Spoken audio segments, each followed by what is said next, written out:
Get ready to swing into action. Our hero faces a new dilemma in the thrilling new Spider-Man Across the Spider-Verse trailer. This stunning trailer reveals new plot details, introduces a host of incredible spider people, and encapsulates an awe-inspiring 60 years of comic book history in just a few minutes.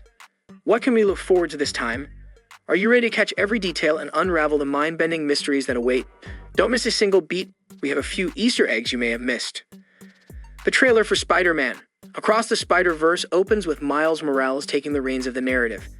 As he confidently declares, "My name, Miles Morales." This nostalgic nod immediately takes us back to the original Raimi films, setting the stage for an exhilarating adventure. The glimpses we see across the vast multiverse make it clear that two constants unite all the spider people: a tragic backstory and an ongoing struggle with work-life balance.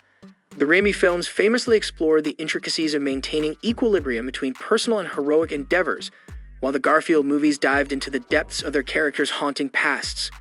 While initial plans included a cameo by Tom Holland in Spider-Verse, the filmmakers ultimately decided that such a presence could potentially overshadow the story. The end of the trailer hints at a heartbreaking possibility. It suggests that Miles Morales' father may meet a devastating fate, prompting the other spider people to intervene and prevent Miles from attempting to save him. Will Miles navigate his destiny and protect the ones he loves? Spider-Man 2099 could hold the key to unraveling the mystery behind Miles Morales' father's potential fate. It's plausible that in Spider-Man 2099's future, Miles' father may have met a tragic demise, and this knowledge could shape his actions in the present timeline. Alternatively, there's a compelling theory that Miles' father's death might be the crucial event needed to thwart the multiverse-traveling villain The Spot, who poses a significant threat in the movie. We glimpse a scene from the first trailer where Miles' frustration boils over as he struggles to explain his tardiness. The weight of his dual life as a superhero and a student becomes increasingly burdensome. Miles Morales appears noticeably older, carrying the weight of additional responsibilities as Spider-Man. He doesn't have anyone who truly understands the demands of his time and energy. His frustrated comment about not owing anyone an explanation for his whereabouts or lateness is justified, considering his parents are unaware of his secret identity as Spider-Man. We are confronted by an unexpected but perfectly fitting villain, The Spot. This unlikely choice adds an exciting twist to the movie, as Spot is a character we might never have the chance to see in live-action form. However, his powers promise to be a delightful translation in the animated realm. Originally a scientist named Dr. Jonathan Owen, he worked under the employ of the notorious Kingpin. The Kingpin aimed to replicate the powers of the hero known as Cloak. Cloak possessed a magical cloak connected to a dark dimension, allowing him to teleport and create an aura of danger. Dr. Jonathan Owen's quest to replicate Cloak's powers took him through a colossal black portal, transporting him to a space filled with mysterious dots. Upon returning through the portal, he was transformed, his body adorned with dimensional portals. With this transformation came the ability to create portals, granting him the power to traverse different locations and cross-dimensional barriers. It's worth noting that when he first revealed his name to Spider-Man, he found it so amusing that he burst into laughter.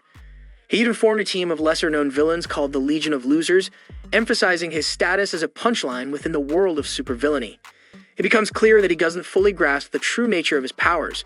However, there's an exciting theory that his powers may intertwine with the multiverse.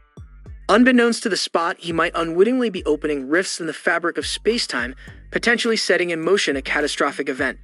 This makes sense if we consider the possibility that he acquired his powers from the portal accident depicted in the first movie. Miles' father is African American, while his mother is Puerto Rican, a crucial aspect of his character, both in the books and the movie.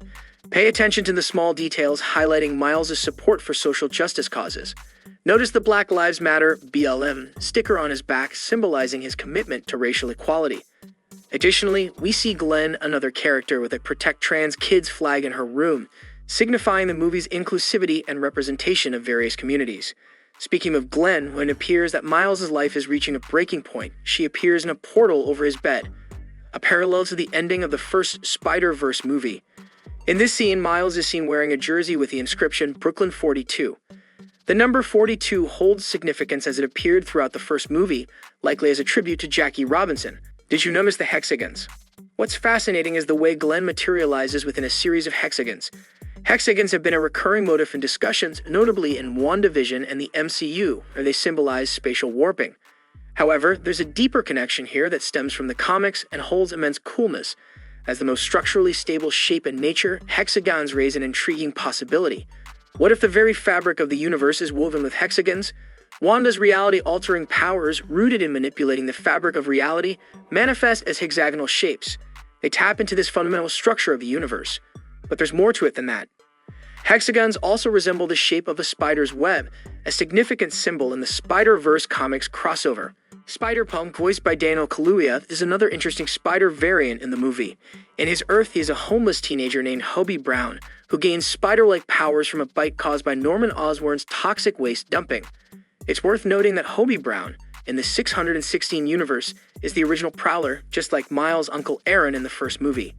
The movie introduces a diverse range of spider people, including Pavra Prabhakar, an Indian alternate version of Spider-Man, who fights demonic versions of classic Spider-Man villains. Maybelle Raleigh, also known as Lady Spider, had a childhood fascination with spiders and built a steampunk suit with mechanical arms and web shooters. Her backstory involves her father's tragic death, and she fights Victorian versions of classic Spider-Man villains. Another notable spider character in the movie is Miguel O'Hara, also known as Spider-Man 2099, voiced by Oscar Isaac. Miguel has mixed ancestry with a Mexican mother and an Irish father. In 2099, superheroes no longer exist, and Miguel O'Hara, a scientist working for the evil corporation Alchemax, becomes the new Spider-Man in that futuristic setting. In the comics, Miguel O'Hara tries to quit his job at Alchemax, but the company hooks him on a drug that attaches to his DNA. To rid himself of the addiction, he puts himself into an experimental chamber, giving him spider-like powers.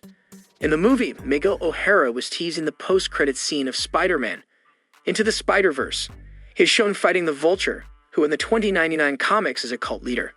Miguel kills him, or at least lets him die in the comics, although the Vulture eventually returns. Miguel O'Hara appears to be the leader of the group of spider people in the movie, and he has developed wristbands that help him navigate through the multiverse. These wristbands are similar to the time-space GPS bands created by Tony Stark in Avengers Endgame, which allowed the Avengers to travel across different realities. Peter B. Parker, voiced by Jake Johnson, returns in the movie and is accompanied by his daughter, Mayday Parker, who is also from the comics. Mayday becomes Spider-Girl in an alternate universe where Peter is retired due to a leg injury. Gwen Stacy is mourning Peter in the trailer, suggesting that her best friend Peter might be the Lizard in this universe. However, it's also possible that his origin story has been altered or switched somehow. The Spot is shown in the trailer, and it's interesting to note that he still has pencil sketches in his joints. This could symbolize the Spot being reduced to a more fundamental form of the universe, or represent his ability to shape the multiverse with his spots. During the trailer, there are a few interesting shots that provide some details. Throughout the trailer, there are some small details worth noting. A billboard in Mumbai reads Sacred Wars, which could be an Indian Spider-Man spin on Secret Wars. There's also a Buzz advertisement with spoiler written on the side, leading to speculation that it might hide an actual spoiler within the movie. In summary, the trailer provides several intriguing shots and references, showcasing the inclusion of various spider people and their unique characteristics, as well as hints at the multiversal nature of the story.